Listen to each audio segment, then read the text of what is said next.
जनाब, इस वक्त हम खड़े हैं चाय के बाग में। ये सरकारी बाग है, तो आप देख रहे हैं देखिए कितना खूबसूरत मंजर है, कितना खूबसूरत मंजर नेशनल है। टी रिसर्च स्टेशन के अंदर शिनक्यारी में, और यहाँ पर हमारे डायरेक्टर साहब हैं सैयद बशारत शाह साहब, तो हम उनसे कुछ हल्की फुल्की बातचीत करेंगे। तो बशारत साहब, आप हमें ये बताइए कि ये यहाँ पर इस वक्त इस साल आपका कितना टारगेट है कि आप इस साल कितनी चाय तैयार करेंगे, कितना पौधा आप देंगे? बिस्मिल्लाहिर्रहमानिर्रहीम। शुक्रिया अख्तर रहीम साहब। 33 एकड़ लगे हुए हैं। हमारी सालाना जो है ना जो चाय हम प्रोड्यूस करते हैं, उसमें पिछले सालों में तो हम तकरीबन 95% ग्रीन टी ही प्रोड्यूस करते रहे, लेकिन इस साल हमारा प्रोग्राम है कि हम ग्रीन टी को कम करके थोड़ी सी ब्लैक टी को भी मतलब पैदा करेंगे। तो हमारा उम्मीद है, पिछले सालों में तो हम 5 से 6 टन तक पैदा करते रहे, लेकिन इस साल उम्मीद है कि ब्लैक टी ज़्यादा होगी तो ये चीज़ 7-8 टन तक चली जाएगी। तो आप हमें ये बताइए जनाब कि ये जो हमारे आपके जो काश्तकार हैं जिन्होंने अपने लगाई हुई, तो उनसे किस हिसाब से आप वो ले रहे हैं, क्या क्या रेट दे रहे हैं फ़ी किलो के हिसाब से ग्रीन लीव्स का? देखिए, यहाँ पर जो चाय पे काम कर रहे हैं 2 तरह के इदारे हैं। एक तो हमारा इदारा है जो कि पाकिस्तान ज़रूरी तहकीकाती कौंसिल के मातहत काम करता है। हमारे पास एज सच फंड्स नहीं होते, हम ज़मींदारों से नहीं लेते, वो यूनिलीवर वाले ही लेते हैं। तो हम जो है ना मोस्टली जो है ना यहाँ अपनी ही जो पैदावार है उसी को हम प्रोसेस करते हैं। क्या इस बारे में कोई रेट मुकर्रर हुए हैं जनाब हुकूमत की तरफ से?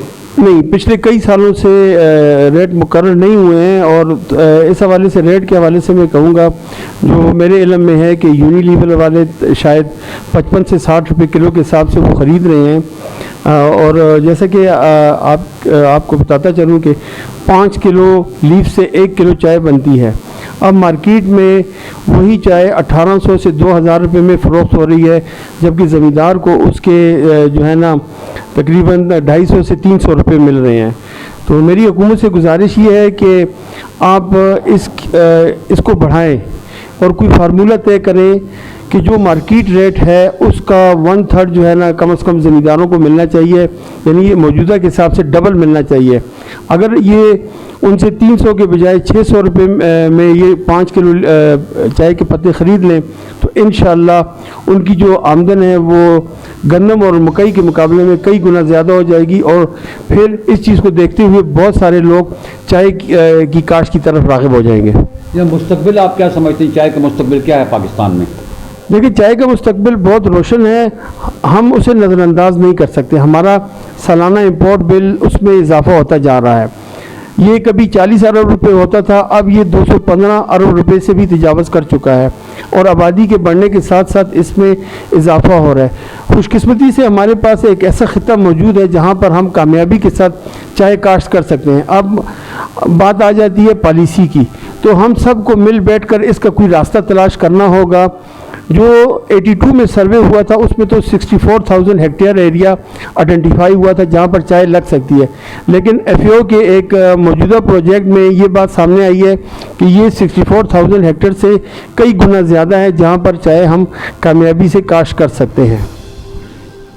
जी जनाब, देखें आपने सैयद बशारत शाह साहब की बातें सुनी, ये डायरेक्टर है यहाँ पर, और अमूमन यहाँ पर बात होती है पाकिस्तान टी बोर्ड की बात होती है। पाकिस्तान टी बोर्ड बहुत ज़रूरी है बनना, जब तक पाकिस्तान टी बोर्ड नहीं बनेगा उस वक्त तक हमारे मसाइल हल नहीं होंगे। सेम उसी तरीके से जैसा कि पाकिस्तान टोबैको बोर्ड है, रेट वो मुकर्रर करता है, कंपनी अपने आप से रेट मुकर्रर नहीं कर सकती। रेट मुकर्रर करना उनकी ज़िम्मेदारी होती है, बोर्ड की ज़िम्मेदारी होती है, वही रेट मुकर्रर करेगा। अब चूँकि यहाँ पर बोर्ड नहीं है तो कंपनी खुद साथ रेट मुकर्रर रही है, तो ये काश्तकारों को नुकसान है। अगर ऐसा रहा तो हालात इस किस्म के होंगे कि लोग अपने खेतों से पहले भी उखाड़ कर फेंक चुके हैं और आइंदा भी उखाड़ कर वो फेंकेंगे। जनाब, इस हवाले से चले हम बात कर लेते हैं इनसे। अफसर साहब, ऐसा नहीं है, बात मायूसी की नहीं है, बात ये है हमारे पास खुशकिस्मती से एरिया है। अब मसला ये है कि वहाँ पर चाय को कैसे कामयाबी से लगाया जाए, इसीलिए मैंने आपको कहा था कि हमें मिल बैठकर इसका कोई रास्ता तलाश करना है। इसके मुख्तलिफ स्टेक होल्डर हैं, वफाकी हुकूमत है, सूबाई हुकूमत है। सूबाई हुकूमत में ज़राअत का महकमा है, जंगलात का महकमा है, इस तरह से AJK की कुछ पॉकेट्स हैं जहाँ पर कामयाबी से चाय काश्त हो सकती है, तो AJK की गवर्नमेंट को भी ऑन बोर्ड लेना पड़ेगा। इसके अलावा जो दूसरे स्टेक होल्डर हैं उनमें प्राइवेट सेक्टर है, प्राइवेट सेक्टर के बगैर भी ये ख्वाब शर्मिंदा ताबीर नहीं हो सकता। फिर ज़मींदार है, क्योंकि इस क्रॉप का थोड़ा सा पीरियड 5 से 6 साल लगते हैं, तो ज़मींदार इस वजह से भी थोड़ा सा रिलक्टेंट होता है। वो जो सदियों से गंदम और मकई काश्त करता रहा है, तो वो 6 महीने में उसका रिटर्न मिल जाता है, जबकि चाय के मामले में उसे 4-5 साल इंतज़ार करना पड़ता है। तो हुकूमत को चाहिए कि वो 4-5 साल के लिए उसको सब्सिडी दे। इसके अलावा जैसे कि मैंने कहा कि हमारा इंपोर्ट बिल में इजाफा होता जा रहा है, और ये एक स्पेशल क्रॉप है जो हर जगह नहीं लग सकती, यानी हम इसे पंजाब, सिंध या बलूचिस्तान में इसका तजुर्बा नहीं कर सकते। इसका जो मखसूस इलाका है वो यहीं पर है। अब पॉलिसी एक जैसे हम लोग पहले डिस्कस कर चुके हैं कि ज़मींदार को आप अच्छे रेट्स दें ताकि वो ज़्यादा से ज़्यादा लोग चाय काश्त करने की तरफ आएँ।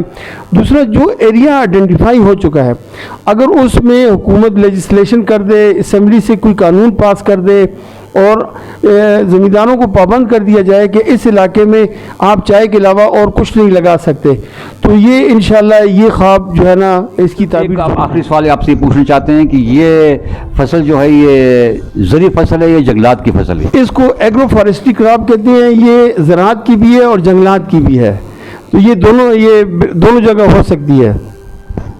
जनाब, आपने इनकी बातें सुनी कि ये ज़राअत से मुंसलिक है और ये जंगलात से मुंसलिक। इस वक्त हम ये चाय के बाग में मौजूद हैं इस वक्त, और मेरे साथ नवीद साहब हैं जो यहाँ पर काफ़ी अर्से से काम कर रहे हैं चाय के पौधों पर। तो हम इनसे कुछ बातचीत पूछते हैं। नवीद साहब, आप हमें ये बताइए कि यहाँ पर किस किस मुल्क के पौधे हैं और उनकी जो वैरायटी हैं वो कौन कौन सी हैं? वालेकुम सलाम, शुक्रिया जी, आपने हमें मौका दिया।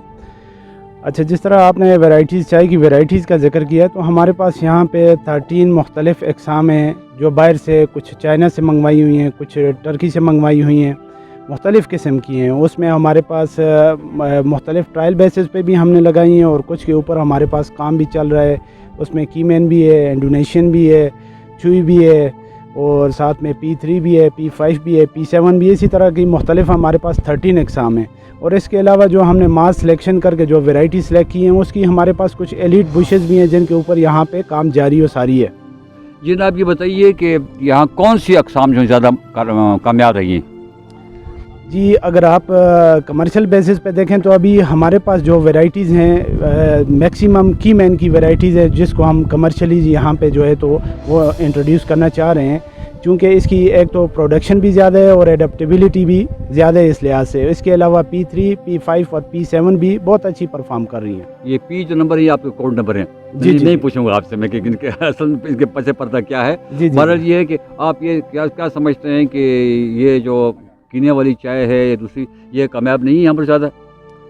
जी, चाइना ज़्यादा कामयाब है यहाँ पर? मतलब असल में मसला ये है कि कीनिया वाले जो है तो हमें जंप प्लांट नहीं देते हैं जी। चाइना वाले जो है तो इजीली हमें जंप प्लांट प्रोवाइड कर लेते हैं, जिसकी वजह से हमने ज़्यादातर काम जो है तो चाइनीज़ वैरायटीज़ के ऊपर यहाँ पे शुरू किया हुआ है। तो आपको कितना अर्सा हुआ यहाँ काम करते हुए? मेरे को यहाँ पे लगभग जो है तो 8 से 9 साल हो गए हैं कि मैं यहाँ पे काम कर रहा हूँ। हम ये ग्रीन टी के प्लांट जहाँ बनती है वहाँ हम खड़े हुए हैं, सब्ज़ चाय जहाँ बनती है, और यहाँ पर मेरे साथ डॉक्टर नूर इलाही साहब हैं जो कि टीम लीडर हैं। टीम लीडर हैं क्या है आप जी? अस्सलाम वालेकुम जी। आप लोगों का बहुत शुक्रिया कि आपने हमारे प्रोग्राम में और ख़ासकर चाय में इंटरेस्ट लिया और आप लोग हमारे पास आए हो। तो इस तरह है कि ये हमारा चाय का इस हमारे इदारे में 2 अहम प्रोग्राम है। एक हमारा टी प्रोग्राम है और एक हाई वैल्यू क्रॉप्स है। तो इस टाइम हम टी प्रोग्राम के फैक्ट्री में मौजूद हैं। तो टी प्रोग्राम में हमारे पास 2 यूनिट है, एक प्रोडक्शन यूनिट है जो बाहर फार्म में है और एक हमारे इधर प्रोसेसिंग यूनिट है। तो प्रोसेसिंग यूनिट के जो हमारे प्रोडक्शन मैनेजर है वो अकील साहब है और वो फूड टेक्नोलॉजी में एमफिल उसने की हुई है। तो इस तरह है कि टी जब हम बनाते हैं तो पहले हम प्लक लेते हैं फार्म से। तो कभी पहले हम हाथ से प्लक लिया करते थे, अभी हमारे पास तो जब ग्रीन मटीरियल यहाँ पे पहुँच जाता है तो ग्रीन टी बनाने के 4 अहम स्टेप्स हैं। पहले स्टेप में हम लेके जाते हैं प्रोडक्ट को, हमारे उस सेक्शन में टफ मौजूद है बड़े बड़े, اس میں رکھ دیتے ہیں تقریباً 1 گھنٹہ سے 3 گھنٹے تک، تاکہ وہ اس کا ٹیمپریچر اسٹیبلائز ہو جائے، جو اس میں ایکسس موئسچر ہے وہ ریلیز ہو جائے، اور بہت سارے وولیٹائل کمپاؤنڈز ہوتے ہیں جو فریش لیف میں موجود ہوتے ہیں لیکن ٹیسٹ کے لیے اچھے نہیں ہوتے، وہ اس کو ویدرنگ کہتے ہیں نہ، اس کو ہم اسپریڈنگ کہتے ہیں۔ ہاں، تو یہ تقریباً 1 سے 3 گھنٹے کے لیے ہم اسپریڈنگ کرتے ہیں۔ اس کے بعد اس میں تقریباً 30% موئسچر کم ہو جاتا ہے۔ اس کے بعد جو دوسرا سٹیپ ہے اس کو ہم کہتے ہیں ڈی انزائمنگ۔ تو وہ پروڈکٹ لا کے ہم، یہ جو ہمارا مشین ہے اس کو ہم ڈی انزائمر کہتے ہیں، اسی میں ڈال کے تو 5 سے 10 منٹ کے لیے ہم اس کو 100 سے 180 ڈگری ٹیمپریچر پہ اس کو ہیٹ اپ کرتے ہیں، کیونکہ گرین ٹی کی لیف کے اندر مختلف کیمیکلز ہوتے ہیں۔ آسان الفاظ میں میں کہوں گا کہ جو انزائمز ہوتے ہیں اس میں 4 اہم انزائمز ہیں، تاکہ وہ ڈی ایکٹیویٹ ہو جائے، تو اس کی ڈی ایکٹیویشن کے لیے ہم اس کو 10-15 منٹ ہیٹ دیتے ہیں۔ اس پروسیس کے بعد اور اس میں واٹر لاس بھی ہو جاتا ہے، تقریباً 40% پانی اور بھی کم ہو جاتا ہے۔ پھر لے جا کے اس کو ٹرف میں بھجاتے ہیں، جب وہ کول ڈاؤن ہو جاتے ہیں پھر وہ پروڈکٹ لا کے، یہ جو ہماری مشین ہے یہ رولنگ مشین کہلاتی ہے۔ تو چائے گرین ٹی کے لیے مختلف شیپ دیتے ہیں، بعض کو رولنگ مشین کہتے ہیں، بعض کو سٹرپس بناتے ہیں، بعض لیف کو اسٹریٹ رکھتے ہیں۔ بعض سی ٹی سی کا الگ سسٹم ہوتا ہے، سی ٹی سی والا وہ تو بلیک ٹی میں ہوتا ہے، گرین ٹی میں سی ٹی سی کا مشین نہیں چلتا۔ تو اس مشین میں ہم اس کو شیپ بھی دیتے ہیں، اور جو لیف کا سیل وال ہوتا ہے اس کو ڈسرپٹ کرتے ہیں تاکہ چائے بنانے میں اس کے کنسٹیچوئنٹ آسانی سے نکل آئے، انفیوز ہو جائے۔ تو یہ ہمارا تیسرا سٹیپ ہوتا ہے۔ اس سٹیپ کے بعد لے جا کے ہم دوبارہ اس کو گرین ٹی کو ٹرف میں بچاتے ہیں، اور تقریباً پوری رات اس کو ایگزاسٹ چلاتے ہیں تاکہ اس کے موئسچر کم ہو جائے۔ اگلے دن وہی پروڈکٹ لا کے ہم، یہ سامنے جو 2 بڑے مشین ہیں یہ ہمارے روسٹر کہلاتے ہیں، تو انہی روسٹر میں وہی گرین ٹی ڈالتے ہیں، اور تقریباً 2 سے 2.5 گھنٹے تک مختلف ٹیمپریچر پہ، شروع میں ٹیمپریچر 150 تک رکھتے ہیں، اور پھر آہستہ آہستہ ٹیمپریچر کم کرتے جاتے ہیں، اور 60 ڈگری پہ لے کے آتے ہیں۔ تو تقریباً 2-2.5 گھنٹے کے دوران ہماری گرین ٹی تیار ہو جاتی ہے۔ تو یہ 4 اہم سٹیپ ہے۔ اس کے بعد نکال کے اس کو بوریوں میں پیک بوریوں میں بند کر دیتے ہیں۔ ڈاکٹر صاحب کتنا عرصہ ہوا آپ کو یہاں پر چائے پر کام کرتے ہوئے؟ میں چونکہ پی آر سی ہمارا جو ہیڈ کوارٹر ہے وہ اسلام آباد میں ہے، میں شروع میں گلگت میں رہا، پھر جاپان سے میں نے پی ایچ ڈی کی، اس کے بعد میں اسلام آباد میں رہا، ابھی میرا سال ہو گیا میں یہاں پہ آیا ہوں، اور as a program leader chief program سے لیے چائے کے حوالے سے؟ چائے کے حوالے سے تو میری جو کوالیفیکیشن ہے وہ جاپان کی ہے، یونیورسٹی آف ٹوکیو سے میں نے ایگریکلچر اینڈ انوائرمنٹل بایولوجی میں مطلب پی ایچ ڈی کی ہے، اور اس کے بعد ابھی جو سال ہو گیا ہے تو میں یہاں پہ آ گیا ہوں، اور یہاں پہ ٹی پہ نیا فیلڈ ہے اور نئی کراپ ہے، تو ہماری وہ چینج ہوتی رہتی ہے اسپیشلٹی، کیونکہ میرا جو مین فوکس تھا اس ٹائم جب میں ریسرچ کر رہا تھا NERC میں، تو وہ گلوبل وارمنگ کے حوالے سے جو ہیٹ سٹریس آتا ہے خاص کر ہماری ویٹ کے کراپ میں، تو اس پہ میرا ریسرچ تھا، کوئی 10-12 سال میں نے اس میں کام کیا، پھر میری ٹرانسفر یہاں کرائی گئی، تو میری لیے واقعی نیا کراپ ہے، میں ساتھ ساتھ سیکھ بھی رہا ہوں، بہت انٹرسٹنگ ہے، اور سمجھ بھی رہا ہوں، اور ایک پروسیس شروع کیا ہوا ہے، تو ہماری ٹی اس سال کی تقریباً کوئی 1.5 ٹن ٹی ہماری تیار ہے، وہ 4 ٹن ہماری پچھلے سال کی ٹی ہے، پچھلے سال یہ میرے ہوتے ہوئے تیار ہوئی تھی، اس کو وہ ابھی تک ختم نہیں کیا آپ نے؟ وہ آکشن ہو گئی ہے، جاپان سے کوئی سپلائر ہے، جاپان وہ سپلائی کرتا ہے، اس نے ہائیسٹ بیڈنگ دی ہے، تو وہ پروڈکٹ ابھی مطلب اس کو ہم نے لیٹر لکھا ہے کہ اپنا پروڈکٹ اٹھا لے، اس نے مطلب بیڈنگ ون کی ہوئی ہے۔ شعیب صاحب بتائیں گے آپ کو کہ جناب یہ مختلف جو اس کے ہیں چائے کے، یہ بتائیں گے بھی آپ کو کہ مختلف جو ہے وہ لیمن گراس بھی کرتے ہیں، اور دوسرے طریقے کئی قسم کے ان کے ہوتے ہیں۔ ڈاکٹر صاحب آپ کا بہت بہت شکریہ، انشاءاللہ بڑی خوشی ہوئی، انشاءاللہ یہ ہمارا اور آپ کا رابطہ رہے گا، آپ ٹائم سے آتے رہیں گے، اور ہم ناظرین کے لیے مطلب آپ کو انٹرویو بھی دیں گے، اور جو نئی انفارمیشن ہمارے پاس معلومات ہوں گی وہ بھی آپ کے ساتھ شیئر کریں گے۔ ہم آپ سے اجازت چاہیں گے۔ میں ہوں اختر نئی، میرے ساتھ کیمرہ مین ہے شعیب تنوری۔